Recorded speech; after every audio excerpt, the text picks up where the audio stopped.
So my first question is just coming from LA to Dallas, how has that been, not only just for you personally, but the work? Has it Yeah, changed and how are you doing? excellent is the short answer. The truth be told, I was asked to take on this adventure in Dallas, and my first initial gut reaction was no, thank you. I'm born and raised in California, and my entire family lives there still to this day. So it wasn't something that was ever on my radar to leave. I do think, though, that my stepdad told me a long time ago, you're supposed to look in on your career every decade and see if you're still doing something you love. And I absolutely was still doing something I love, but I think I was at a spot where I was open for a little bit of a different challenge. So I think from a professional standpoint, it has been very challenging. I've had to double my network. I'm still very invested in the market in California. So having to do the California work as well as the Dallas stuff. I mean, super challenging, very rewarding, and probably the hardest thing I can say I've ever done professionally. Um, but frankly, I'm kind of not one of those people that just wants to like have subpar forever. Like I don't want okay. I love the challenge and it's been a fun one. So Uh, far so good going on year three. yeah, yeah. Do you miss any of the food in Los Angeles compared to Dallas? Are you getting into barbecue a little bit more? The short answer is that Tex-Mex is not Mexican food. I do, and I'm lucky enough to get back to California a couple of times, in a quarter, and it's my first stop is to go to my like local Mexican place and get my food. But I will say that the amount of restaurants and just different entertainment stuff that's happening in the Dallas Metroplex and the growth and the new restaurants that are opening regularly, it sounds silly to say, but the social life in Dallas is a lot more poppin' than what we currently see in Los Angeles, just kind of due to the lack of COVID going away at the same speed that Yes, we see in yes. Dallas. So I'm enjoying It the was never entertainment life. that's great, which goes hand in hand with business. Um, so I read this quote from your LinkedIn page. I'm going to read it, and it said, "I don't micromanage. I'm here to build a team of butterflies, and you can't do that if you smother people while they're in their cocoons." And I just really love that. So I thought, you just stated you had this huge mission. Well, you can't do it solo.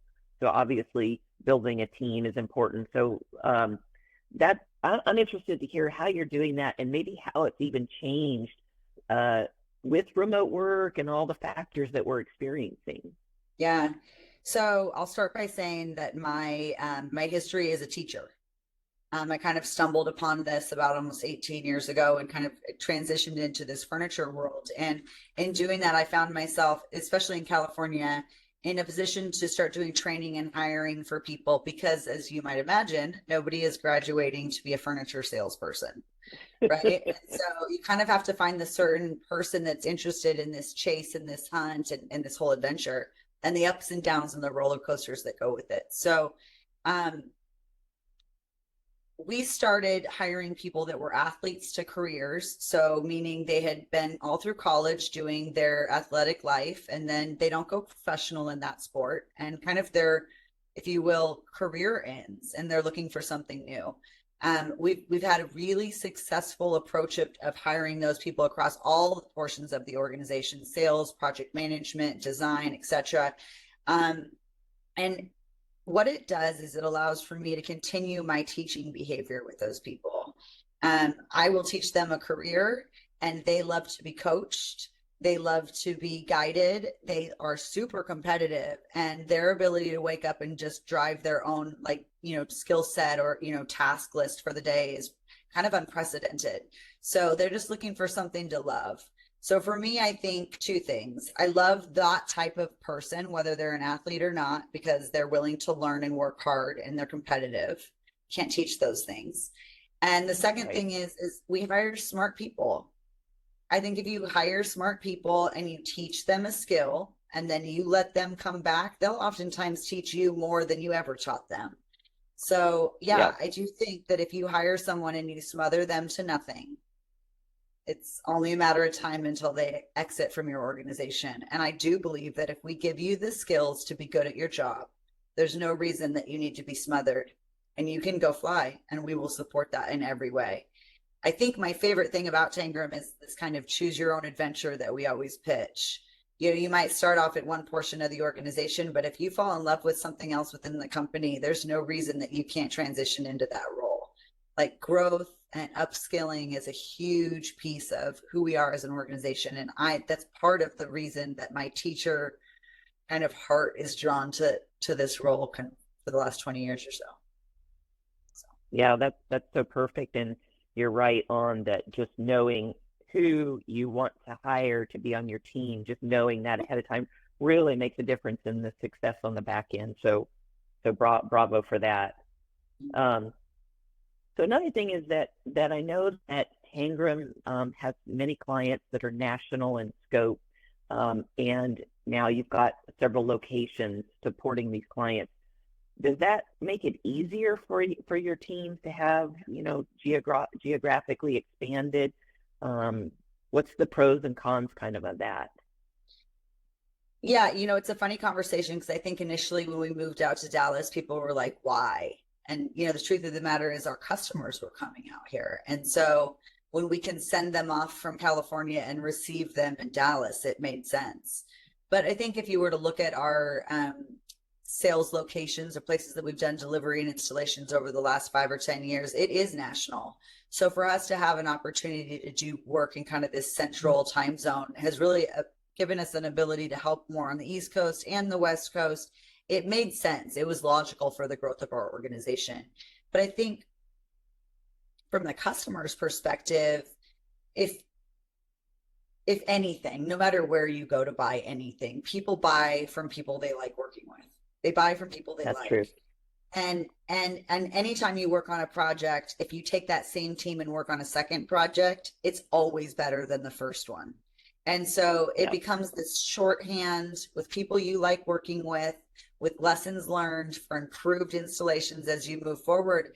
And oftentimes, if you look at a project you did on year 1 with that team, and then on a project you did year 5, the exponential improvement across not only the communication, the team kind of vibe, but also the output of the space is just insanely different than those first rounds. And so for us, I feel like hire smart people, make good relationships. People like working with smart people that they have good relationships with. And oftentimes it makes for better projects. It's almost so simple, stupid. Like it's so obvious, but it means you have to partner with someone for long periods of time and kind of, improve together. So Yeah, the short of and it. it takes a big team too, like people that are in business development and everything are kind of leading the relationship, but there's a lot of good people behind the scenes that make it work. And when they're on project 2 or 3, it's easy too. So totally makes sense. Everybody has like a thing, right? Where you're like, hey, if I'm going to get in trouble with construction, I'm going to call this person. Like, I know so-and-so can fix my this. And all we want to be Yes. is their solution for walls, furniture, technology, or furniture, right? Like you flooring, you tell me what you think the problem is that we need to solve for, and we will solve it for you. But if you don't know who you're calling, you can't necessarily trust that their resolution is going to come in a timely manner. So anyway, back to the That's for thing. sure. And it's a great segue to the next question, which is that one of the things that's impressive about Tangram is your desire to be so full service with, like you're just mentioning, other partners and everything. So how do you kind of define who your partners are to share with your clients? Because there's a trust issue there. Yeah, it's interesting because there was originally, I think, if we look back, a couple decades, there was a handful of manufacturers that we all really worked with, right? And now you look and there's 1,000. I mean, you could sell anything. Yeah. I think the size of our organization and being able to share best practices, lessons learned, just communication around, hey, this manufacturer seems to be going down a bad path, or we've had bad experiences with this fabric manufacturer. Being able to share best practices across our company nationally and see threads allow us to kind of give some manufacturers time to fix things before we jump back into the same mess that maybe another salesperson is working with. Yeah. I think the big picture though is that we also like working with people we like working with. And nationally, you know, with the 6 or 7 offices that we have in California, every different location has a different rep. And you can almost directly tie the amount of business that we do in each market with the relationship that we have with that rep. And so it's always interesting to me when people say, I don't like Steelcase, or I don't like this, or I don't like that. It's like, you don't like that dealership that did that, or you don't like that rep that did that, right? Because again, it's people are buying from people. So um for us, we pick people that we know we can count on, that our product shows up on time, and that we can, you know, that we have good relationships with. As far as the diversification of what we're selling to our customers, though, it might not always be that furniture is what we're entering the opportunity with, right? Maybe it's a Yep. Yep. technology customer, and then later down the road they want to redo their flooring, or they want to, you know, add in some new furniture. So for us, it's like, it's not just the manufacturers that we have from the furniture side, but it's figuring out what that right entree into that account might be. And, you know, with all the different offerings that we have with that diversified, you know, list I've named a couple of times, it allows for lots of different entrances into organizations to create partnership, which is great. Yes. And before we started, you know, you were talking about a great Cornet event last night, and the ability to be surrounded by partners and potential partners and potential customers and customers. And, you know, that whole ecosystem is so important that, you know, in a post-COVID world, we remember we need to get out. We need to be out and about meeting people, because that's where it really all happens. It is one of my favorite things right now, because life in person is something we forgot to do. Yeah. And I kind of joke, but not really. Dallas never really like went home from COVID. Like, Totally. they still Yep. show up. One of my favorite things, back to one of your earlier questions, is the difference between, you know, how I feel in Dallas and how I felt in California. You would have an event in California and people would cancel at that last minute, because if you look, it starts at 4:30. It's going to take me an hour and a half to get there. Never mind.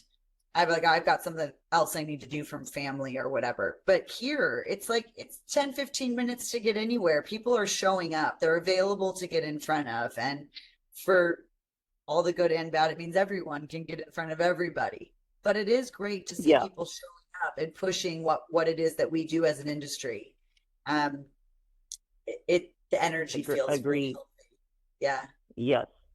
Yeah, I agree. And I'm more remote now, and I was very involved in the Atlanta Cornet chapter, and I really miss that. So I try to be at events just where I'm out and about, because I believe in it. So speaking of partnerships, Tangram and Court have been good partners for a long time. And when I was in LA, the team there with Tangram, we're talking about how there's this natural intersection that's kind of bubbling up and occurring of furniture purchase and ownership in conjunction with flexible furniture. And Yep. oftentimes, teams even beyond Tangram can think of Court as the furniture ambulance, when really we're a powerful front and center partner for reuse, circularity, sustainability, on demand. And part of what my current mission is to remind all of the great teams, the great athletes on your team, like, how can we help you sustain those conversations? So I'm just curious, are you seeing an uptick in, you know, RFPs and client conversations around this natural intersection that's occurring? Yes. And it's new and people don't necessarily know exactly what to do with it, right? I think to your earlier portion of your question, we do look at court in kind of two different ways. One, like you said, the furniture ambulance, we have an urgent thing. We want to make our customer happy. We're going to rent something, get it out there, and Tangram's going to take over the cost to make sure that it makes the customer happy. And you guys are Johnny on the spot for that, and we love you for that. But that's not all you are, and we have to make sure we grow past that.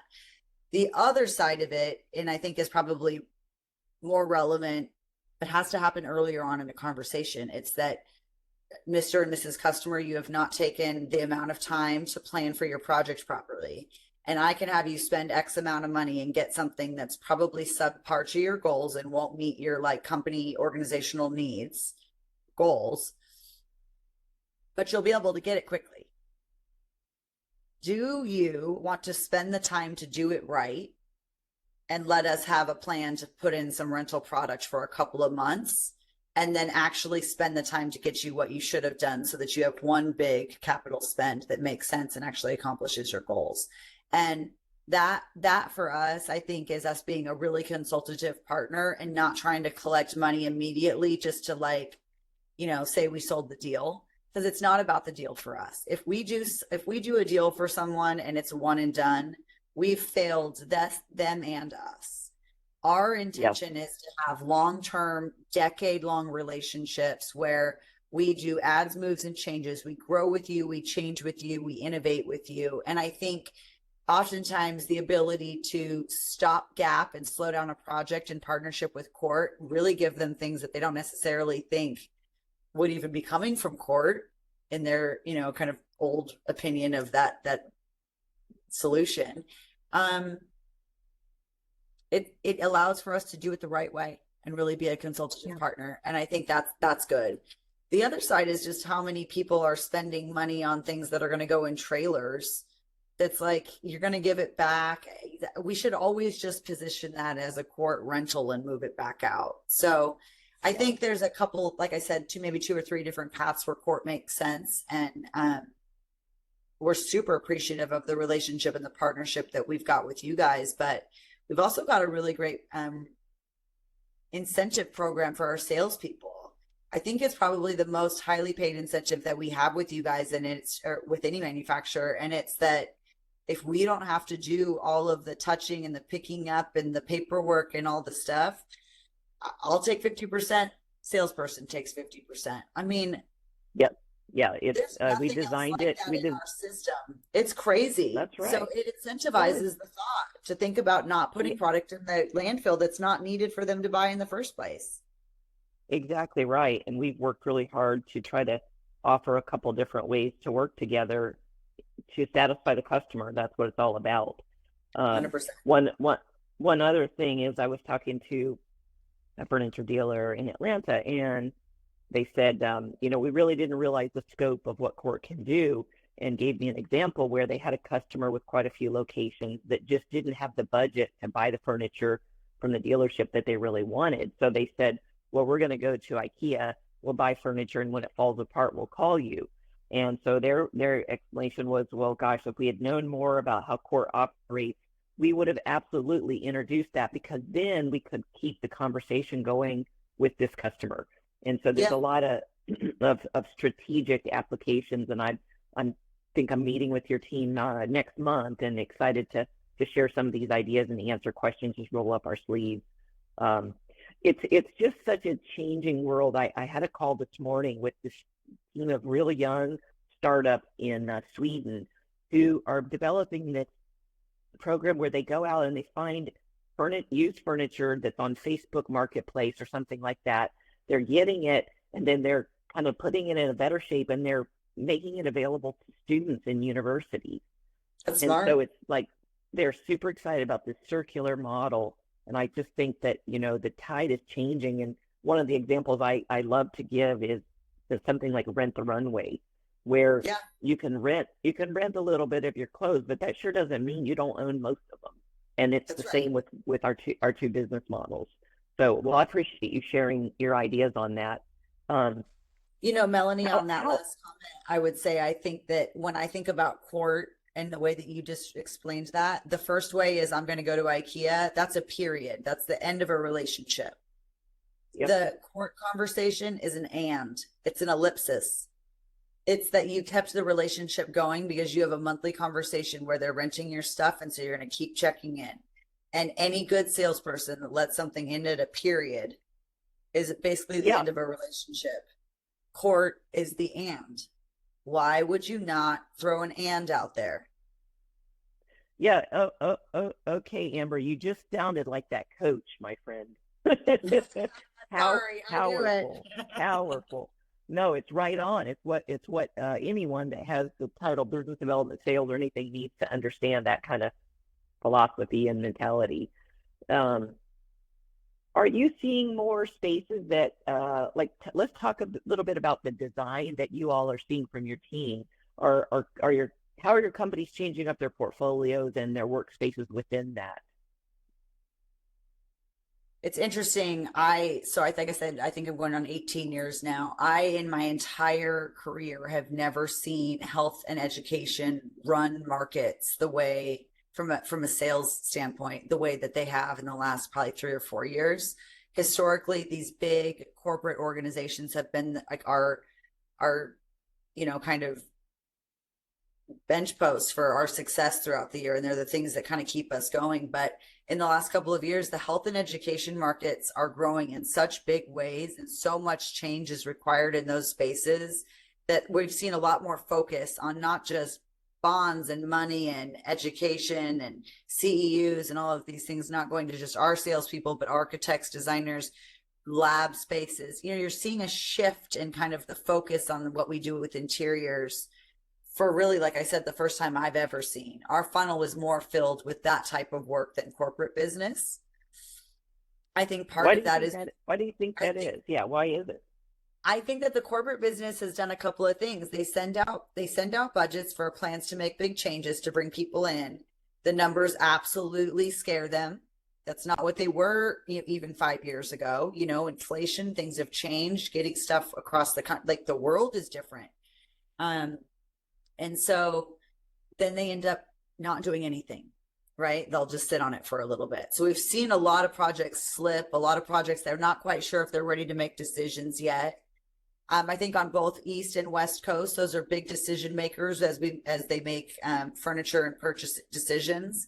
But those are both the slowest ones to get back into the world right now, as far as post-COVID return to office. And so, I don't know, this kind of central area right here in Texas seems to really still be popping, and it's mostly at health and ed, and even there's some small corporate projects, but for me, that's where we're really kind of seeing the shift in the industry, and it's, like I said, the first time I've ever seen it really take over in both California and the Texas markets for us, which is interesting. Yeah, and I was just in Boston, and I know that they're there's a big too, right? lab type work and stuff. Healthcare is real big, and we have a push on education too, because there's a lot of opportunities in where we fit into that puzzle piece. So okay, that was one of my questions, is are you seeing a shift in the like kind of the vertical? So that's absolutely yes. Do you find that your team is consulting with clients, like, how do we have hybrid work? Is that old conversation or still going on? It depends what part of the state they're in of the country. It's funny, I got out here in Texas in October of 21, and I started talking about COVID, and I got very nicely tapped on the shoulder and said, that's not something that I'm interested in talking about here. And I was like, okay, got it. Yeah. California, they're literally still talking about return to office. Oh, So I know it's crazy, and I was in Atlanta, same thing. It's like it wasn't that big of a deal, and it didn't stop forward progress. So yeah, you learned, didn't you? Yeah. yeah, I think I did. I changed my story for sure. But I think, it's interesting when you talk to, like, the technology people that were solving during COVID, no matter where they were in the country, they were given a budget to fix for a problem immediately, get people able to talk technologically from home or work or wherever. And now we're 5 years into this thing, and they're trying to figure out, was the money that they quickly spent on technology to solve for COVID the right way to do it? Or is there a better way to do it? So I don't think we're necessarily talking as much about return to office as much as we are talking about, when you get to the office, does your technology and furniture work in a way that is using the space the best that it can? And then, is it worth people actually coming into the space? Because when they get there, will they have a spot to work, and will the technology be able to function across locations, or from home to office? So Yeah. it's just, I think it's a more beefy conversation of a combo of tech and furniture together before versus return to office, or, kind of COVID is shifting a little bit as we figure out what our new normal is. Yes. I agree. We work quite a bit with Convene, and we work in situations like that where the aesthetics and the furniture needs to be great, but it's really the technology, because we're accustomed to, just like us meeting right here. Yeah. So yeah, that's super interesting. Do you have any kind of use cases of something super interesting with a Tangram customer that you'd like to share, or not so much? In which regard do you think? Because it might track me on something. Okay, okay. I didn't. Sometimes we keep those things low profile. Just if there was any interesting space that you've done differently that kind of has highlighted um, So what's happening. we have an interesting piece here that we're actually the only ones in the country that are doing it. It's a partnership with Mood Sonic, and what they're doing is they've changed the white noise that we are pumping into spaces that are causing anxiety over time for employees. Of course, it masks the speech that's happening in the space, but it causes that to kind of stress you out over a period of time. So what we've done in this new space is a pilot program for the country, and they're pumping in biophilic noises in 8 different sections in our office. And so some will be babbling brooks, you'll have a spa situation, you've got birds and different environments, and the studies show that that is way less stressful. And it does create speech masking. So you can't necessarily hear what's going on, but it's way less, aggressive than that white noise. It's been an interesting way of showing it to our customers as we've walked through our showroom space. And what we're finding is people are really interested in putting them in, big bathrooms, or in like a stadium, they'll have their like Red Raiders anthem going. There's some really cool ways of figuring out how we might want to play with soundscaping within an office besides just white noise or pumping in music. This morning, as I walked into our showroom, there were birds chirping, and there's a certain feeling that gives you, and science and kind of bringing those biophilic, both greenery and the noises into the space, has really changed the kind of emotional feeling in our space. We've really enjoyed being able to show it and give it as examples through our showroom tours. But I think the more exciting thing is the people that are taking it and moving it and growing it into their space, because it's kind of something that's easy to grow and build upon based on your brand. So it's a newer thing that we're doing, and it's fun, and it's interesting to see who's grabbing onto it and what way it might make its way through kind of our national customer base. So. Yeah. Oh my gosh. Talk about a great example. CORT has a sensor technology product for monitoring utilization of space. I wonder Same. if we'll get to a day where where we see we're monitoring utilization by the sound in the area. That's really It really is exactly cool. what's happening. So I don't know, you probably can't see it here, but it's under this triangle over here. It's on this screen. And so it shows our whole Okay. floor plate. And then you can see where it's loudest. So if you're going to sit by me, it's going to be the loudest. And then it'll have the loudest speech masking sound above it. So you can't hear me, but if you want to come in and be social, maybe that's the area you want to sit by. Or you can come in and see the quietest Oh area wow. on the floor plan and go there. And I think that's what we're seeing most in the corporate world from as far as change goes, is people are coming into the office to use the resources or to be social. So you either Yep. want the collaboration or you want the quiet time and access to the printer and heads down space. And so that kind of ability to see it on a screen like that and show you where to go right when you walk in, I think is really powerful and tells a cool story. I can't wait to see it. Totally. Good. Can't wait to show Um, you. yeah. So Amber, just as we kind of wrap up, is there anything else just that you would like to share with listeners about Tangram or your mission or your people or furniture or anything? I think that people have, maybe we're swinging in a different direction. And I know that change is the only thing that's constant. I get that. But I do hope that people start to remember that the work that we do in our workplaces is different than the work that we do at home.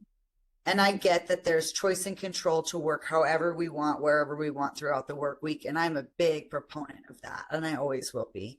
But I do genuinely believe that problems can be solved and grown and improved upon if you do it face to face versus in situations like this where you're virtual. The ability to read someone's face, their body language, and really hash out a conversation in person is always going to be more beneficial than doing it virtually.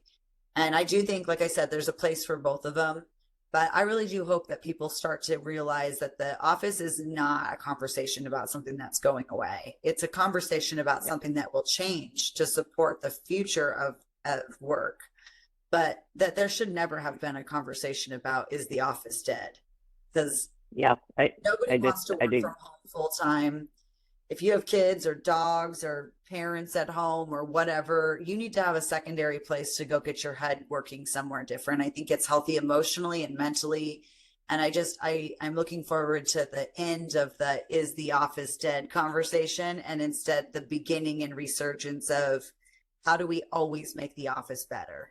Because I think there's room for that. Absolutely. Yeah, just the way you ended it with the story of the environment, and I can see your place there with all the glass and different looks. It makes it so inviting, It's But different. yeah. Well, gosh, I really, really appreciate your time, and we look forward to sharing this with our customers and your customers too, and just keeping the conversation going that the work where we work is important, when we work is important, but we have choice, but we're always going to go somewhere to meet other people. Yes, agreed. Well, I hope that when you're up in Dallas, you'll stop by. Please feel free. And as always, we love our court partners and we'll continue to support to the end of time. So Sounds really good. thank Okay, you so thank you, Amber. much. Okay. Bye bye. Bye bye.